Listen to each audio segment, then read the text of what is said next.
Of this assembly, ladies and gentlemen, thank you for the extraordinary privilege to speak in this great chamber and to address your people on behalf of the people of the United States of America. In our short time in your country, Melania and I have been awed by its ancient, modern wonders, and we are deeply moved by the warmth of your welcome. Last night, President and Mrs. Moon showed us incredible hospitality in a beautiful reception at the Blue House. We had productive discussions on increasing military cooperation and improving the trade relationship between our nations on the principle of fairness and reciprocity. Through this entire visit, it has been both our pleasure and our honor to create and celebrate a long friendship between the United States and the Republic of Korea. This alliance between our nations was forged in the crucible of war and strengthened by the trials of history. From the Incheon landings to Pork Chop Hill, American and South Korean soldiers have fought together, sacrificed together, and triumphed together. Almost 67 years ago, in the spring of 1951, they recaptured what remained of this city where we are gathered so proudly today. It was the second time in a year that our combined forces took on steep casualties to retake this capital from the communists. Over the next weeks and months, the men soldiered through steep mountains and bloody, bloody battles. Driven back at times, they willed their way north to form the line that today divides the oppressed and the free. And there, American and South Korean troops have remained together holding that line for nearly 7 decades.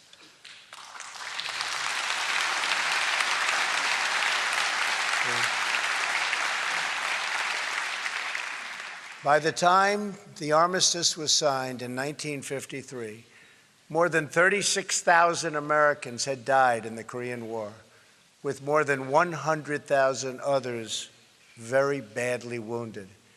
They are heroes, and we honor them.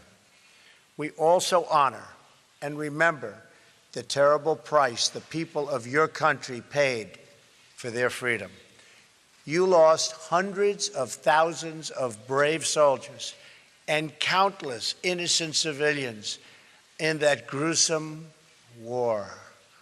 Much of this great city of Seoul was reduced to rubble. Large portions of the country were scarred, severely, severely hurt by this horrible war. The economy of this nation was demolished. But as the entire world knows, over the next 2 generations, something miraculous happened on the southern half of this peninsula. Family by family, city by city, the people of South Korea built this country into what is today one of the great nations of the world, and I congratulate you.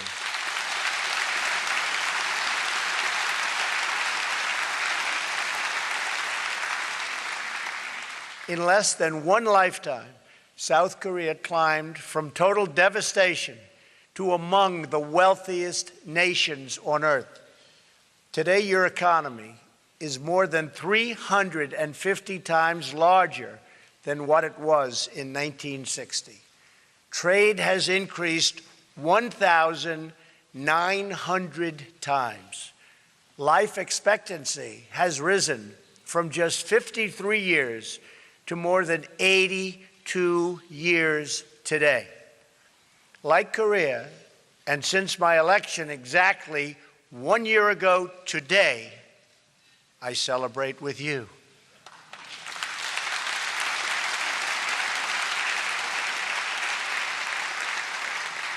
The United States is going through something of a miracle itself.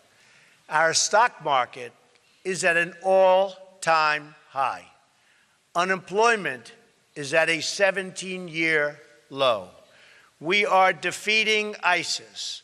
We are strengthening our judiciary, including a brilliant Supreme Court justice, and on and on and on.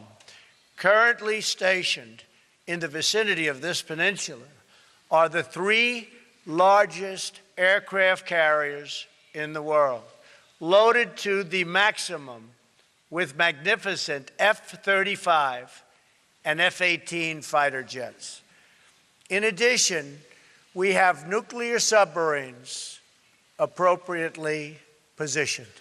The United States, under my administration, is completely rebuilding its military and is spending hundreds of billions of dollars to the newest and finest military equipment anywhere in the world being built right now.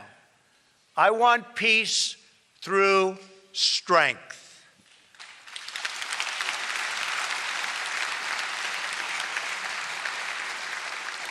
We are helping the Republic of Korea far beyond what any other country has ever done. And in the end, we will work things out far better than anybody understands or can even appreciate. I know that the Republic of Korea, which has become a tremendously successful nation, will be a faithful ally of the United States very long into the future.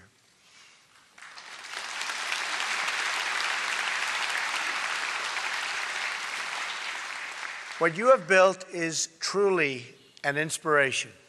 Your economic transformation was linked to a political one. The proud, sovereign, and independent people of your nation demanded the right to govern themselves. You secured free parliamentary elections in 1988, the same year you hosted your first Olympics. Soon after, you elected your first civilian president in more than 3 decades. And when the republic you won faced financial crisis, you lined up by the millions to give your most prized possessions, your wedding rings, heirlooms, and gold luck keys, to restore the promise of a better future for your children.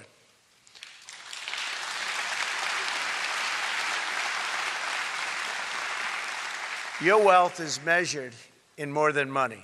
It is measured in achievements of the mind and achievements of spirit. Over the last several decades, your scientists have engineered so many magnificent things. You've pushed the boundaries of technology, pioneered miraculous medical treatments, and emerged as leaders in unlocking the mysteries of our universe. Korean authors penned roughly 40,000 books this year. Korean musicians fill concert halls all around the world. Young Korean students graduate from college at the highest rates of any country. And Korean golfers are some of the best on earth.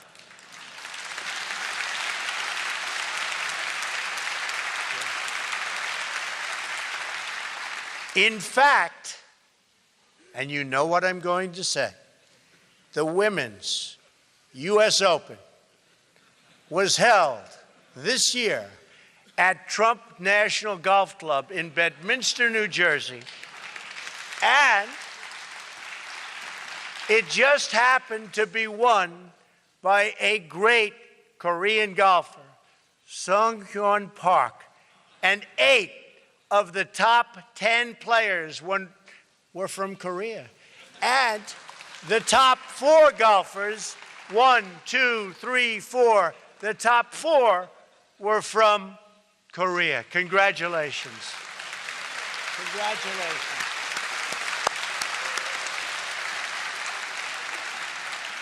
And that's something. That is really something.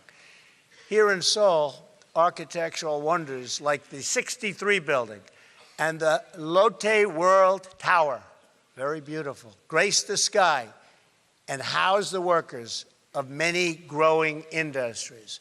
Your citizens now help to feed the hungry, fight terrorism, and solve problems all over the world.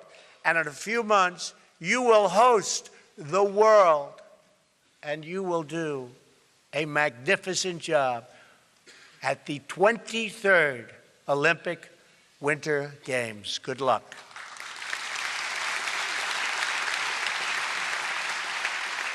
The Korean miracle extends exactly as far as the armies of free nations advanced in 1953, 25 miles to the north.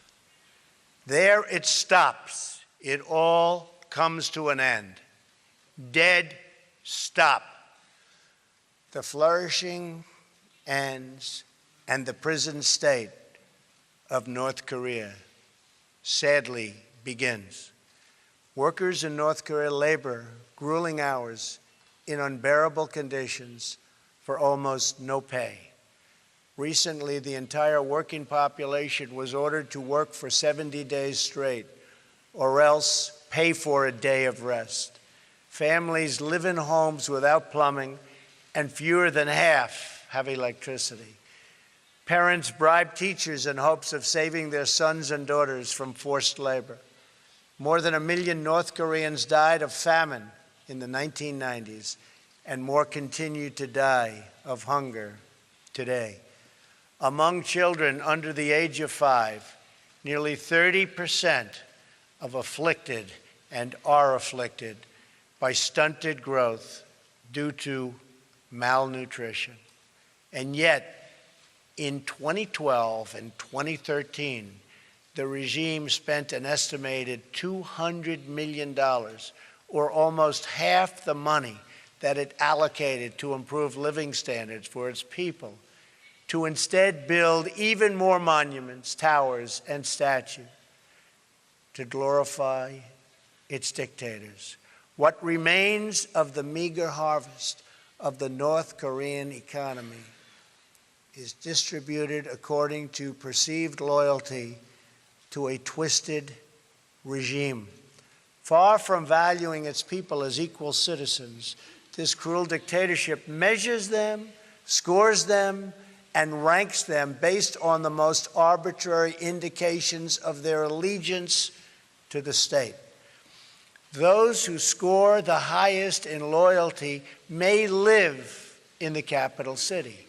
Those who score the lowest starve.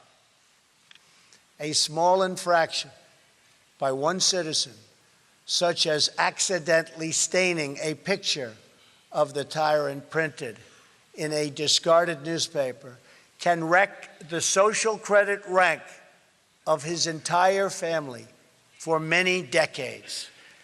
An estimated 100,000 North Koreans suffer in gulags, toiling in forced labor, and enduring torture, starvation, rape, and murder on a constant basis. In one known instance, a 9-year-old boy was imprisoned for 10 years because his grandfather was accused of treason. In another, a student was beaten in school for forgetting a single detail about the life of Kim Jong-un. Soldiers have kidnapped foreigners and forced them to work as language tutors for North Korean spies. In the part of Korea that was a stronghold for Christianity before the war, Christians and other people of faith who were found praying or holding a religious book of any kind are now detained, tortured, and in many cases, even executed. North Korean women are forced to abort babies that are considered ethnically inferior. And if these babies are born, the newborns are murdered. One woman's baby born to a Chinese father was taken away in a bucket the guard said it did not deserve to live because it was impure. So why would China feel an obligation to help North Korea? The horror of life in North Korea is so complete that citizens pay bribes to government officials to have themselves exported aboard as slaves. They would rather be slaves than live in North Korea. To attempt to flee is a crime punishable by death. One person who escaped remarked, "When I think about it now, I was not a human being. I was more like an animal. Only after leaving North Korea did I realize what life was supposed to be." And so, on this peninsula, we have watched the results of a tragic experiment in a laboratory of history. It is a tale of one people, but two Koreas. One Korea in which the people took control of their lives and their country and chose a future of freedom and justice, of civilization and incredible achievement. And another Korea in which leaders imprisoned their people under the banner of tyranny, fascism, and oppression. The result of this experiment are in, and they are totally conclusive. When the Korean War began in 1950, the two Koreas were approximately equal in GDP per capita. But by the 1990s, South Korea's wealth had surpassed North Korea's by more than 10 times. And today, the South's economy is over 40 times larger. So you started the same a short while ago, and now you're 40 times larger. You're doing something right. Considering the misery wrought by the North Korean dictatorship, it is no surprise that it has been forced to take increasingly desperate measures to prevent its people from understanding this brutal contrast. Because the regime fears the truth above all else, it forbids virtually all contact with the outside world. Not just my speech today, but even the most commonplace facts of South Korean life are forbidden knowledge to the North Korean people. Western and South Korean music is banned. Possession of foreign media is a crime, punishable by death. Citizens spy on fellow citizens. Their homes are subject to search at any time, and their every action is subject to surveillance. In place of a vibrant society, the people of North Korea are bombarded by state propaganda practically every waking hour of the day. North Korea is a country ruled as a cult. At the center of this military cult is a deranged belief in the leader's destiny to rule as parent protector over a conquered Korean peninsula and an enslaved Korean people. The more successful South Korea becomes, the more decisively you discredit the dark fantasy at the heart of the Kim regime. In this way, the very existence of a thriving South Korean republic threatens the very survival of the North Korean dictatorship. This city and this assembly are living proof that a free and independent Korea not only can, but does stand strong, sovereign, and proud among the nations of the world.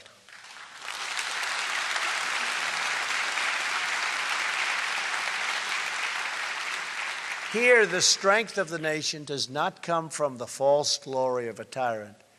It comes from the true and powerful glory of a strong and great people, the people of the Republic of Korea. A Korean people who are free to live, to flourish, to worship, to love, to build, and to grow their own destiny. In this republic, the people have done what no dictator ever could. You took, with the help of the United States, responsibility for yourselves and ownership of your future. You had a dream, a Korean dream, and you built that dream into a great reality. In so doing, you performed the miracle on the Han that we see all around us, from the stunning skyline of Seoul to the plains and peaks of this beautiful landscape. You have done it freely. You have done it happily. And you have done it in your own very beautiful way.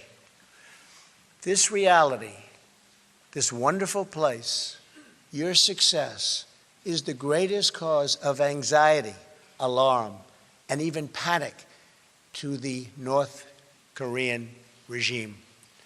That is why the Kim regime seeks conflict abroad to distract from total failure that they suffer at home. Since the so-called armistice, there have been hundreds of North Korean attacks on Americans and South Koreans. These attacks have included the capture and torture of the brave American soldiers of the USS Pueblo, repeated assaults on American helicopters, and the 1969 drowning of a U.S. surveillance plane that killed 31 American servicemen. The regime has made numerous lethal incursions in South Korea, attempted to assassinate senior leaders, attacked South Korean ships, and tortured Otto Warmbier, ultimately leading to that fine young man's death. All the while, the regime has pursued nuclear weapons with the deluded hope that it could blackmail its way to the ultimate objective. And that objective, we are not going to let it have. We are not going to let it have. All of Korea is under that spell, divided in half. South Korea will never allow what's going on in North Korea to continue to happen. The North Korean regime has pursued its nuclear and ballistic missile programs in defiance of every assurance, agreement, and commitment it has made to the United States and its allies. It's broken all of those commitments.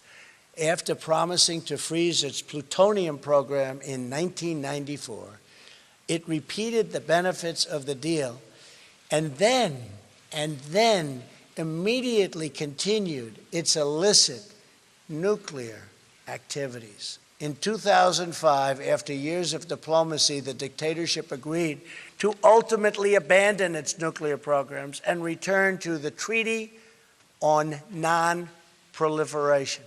But it never did, and worse, it tested the very weapons it said it was going to give up. In 2009, the United States gave negotiations yet another chance and offered North Korea the open hand of engagement.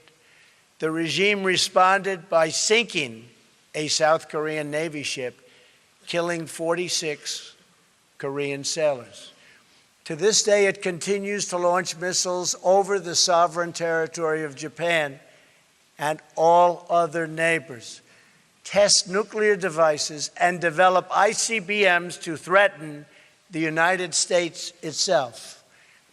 The regime has interpreted America's past restraint as weakness. This would be a fatal miscalculation. This is a very different administration than the United States has had in the past. Today, I hope I speak not only for our countries, but for all civilized nations when I say to the North, do not underestimate us and do not try us. We will defend our common security, our shared prosperity, and our sacred liberty. We did not choose to draw here on this peninsula.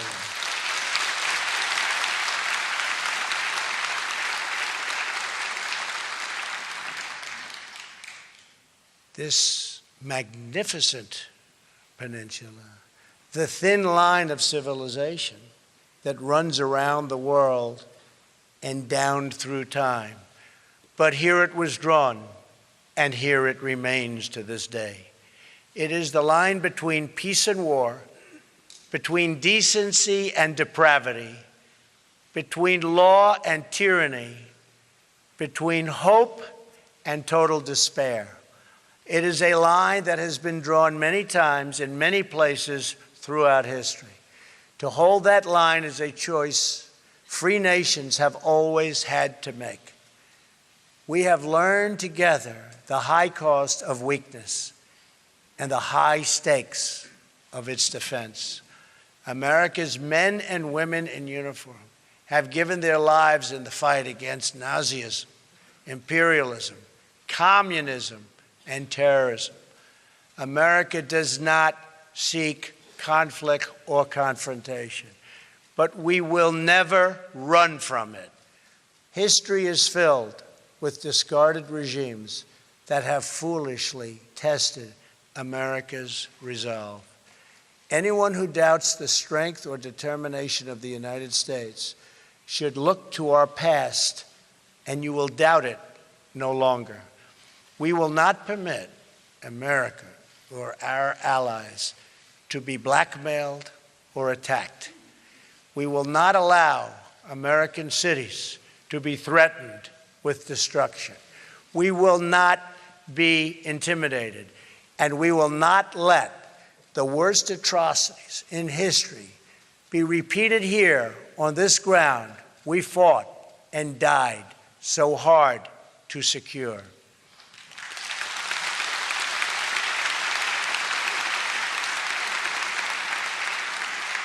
That is why I come here to the heart of a free and flourishing Korea with a message for the peace-loving nations of the world. The time for excuses is over. Now is the time for strength. If you want peace, you must stand strong at all times. The world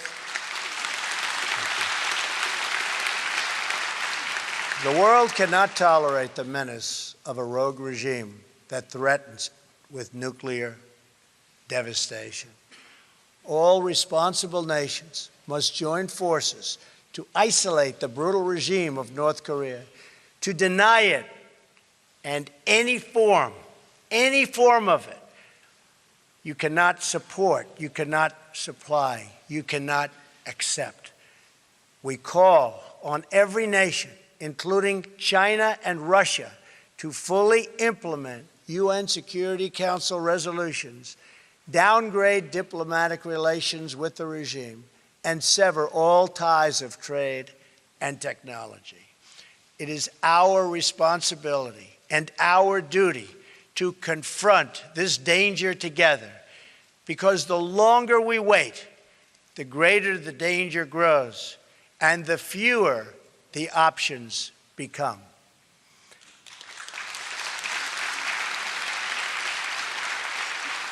And to those nations that choose to ignore this threat, or worse still, to enable it, the weight of this crisis is on your conscience. I also have come here to this peninsula to deliver a message directly to the leader of the North Korean dictatorship. The weapons you are acquiring are not making you safer. They are putting your regime in grave danger. Every step you take down this dark path increases the peril you face. North Korea is not the paradise your grandfather envisioned.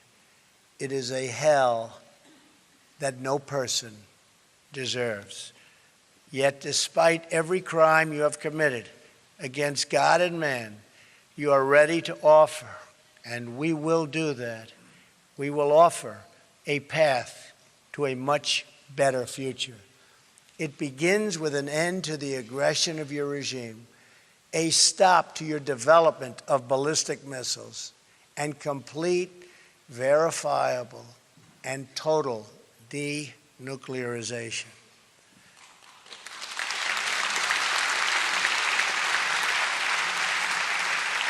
A skytop view of this peninsula shows a nation of dazzling light in the south and a mass of impenetrable darkness in the north. We seek a future of light, prosperity, and peace, but we are only prepared to discuss this brighter path for North Korea if its leaders cease their threats and dismantle their nuclear program. The sinister regime of North Korea is right about only one thing. The Korean people do have a glorious destiny, but they could not be more wrong about what that destiny looks like. The destiny of the Korean people is not to suffer in the bondage of oppression, but to thrive in the glory of freedom.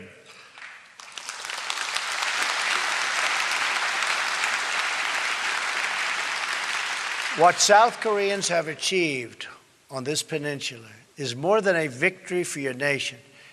It is a victory for every nation that believes in the human spirit.